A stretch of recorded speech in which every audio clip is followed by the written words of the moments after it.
The narcissist displays grandiosity, entitlement, and superiority, and wants nothing more than admiration.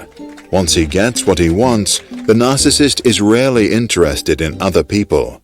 When he does care, it's to enhance his status, which is why he likes to mingle with successful others. They seem as though they're completely in love with themselves, but at the root of their inflated egos are often deeply held feelings of inferiority. To protect their constructed self, they can never admit to being wrong, which is why they lie or blame others. Machiavellians are unprincipled, cold, and have a cynical view of other human beings. They like money, power, and winning, and they use manipulation to get what they want or exploit others. If manipulation doesn't work, they steal or betray.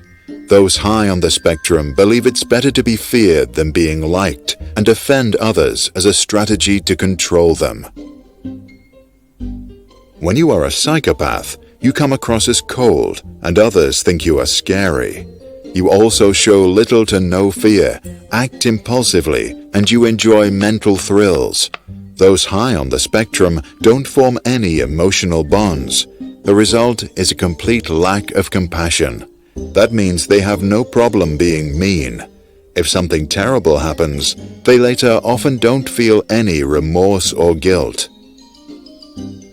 The research tells us that men score significantly higher on all three compared to women. And while these three personalities are empirically distinct, they do overlap. Clinically, both narcissism and psychopathy are regarded as mental disorders, while Machiavellianism isn't.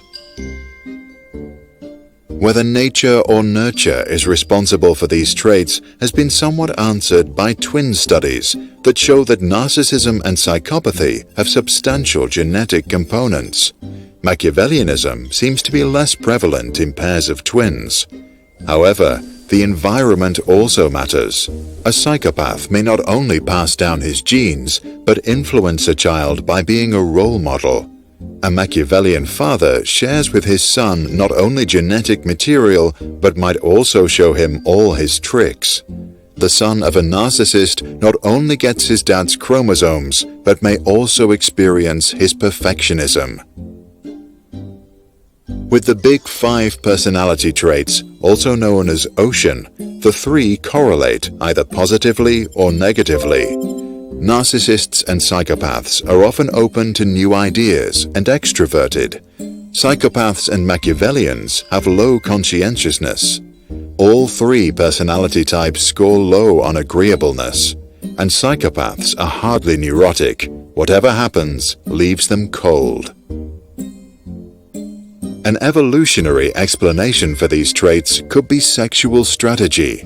Many of us pursue a slow life, invest in long-term relationships, have a few children, and spend time on parenting. Dark Triad traits may have survived because they look to optimize a fast life. Their ancestors lived in an unpredictable and dangerous world.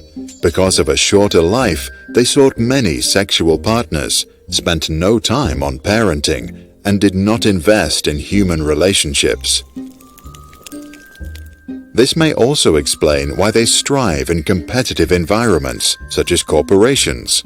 Here, a Machiavellian may use charm and insults to manipulate others. The narcissist, his physical appearance, and a psychopath, physical threats.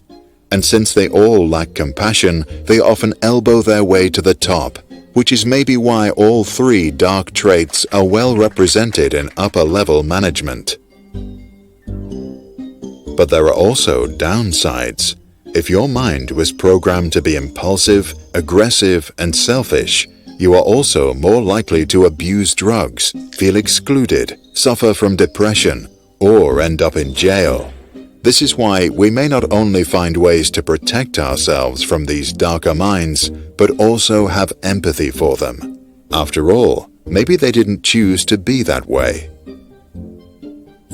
What about you? Did you inherit some dark triad traits? And if that's the case, and if you are aware of them, did you develop strategies to cope with them? Share your thoughts in the comments below and read the description to dig deeper and find relevant links, sources, and information.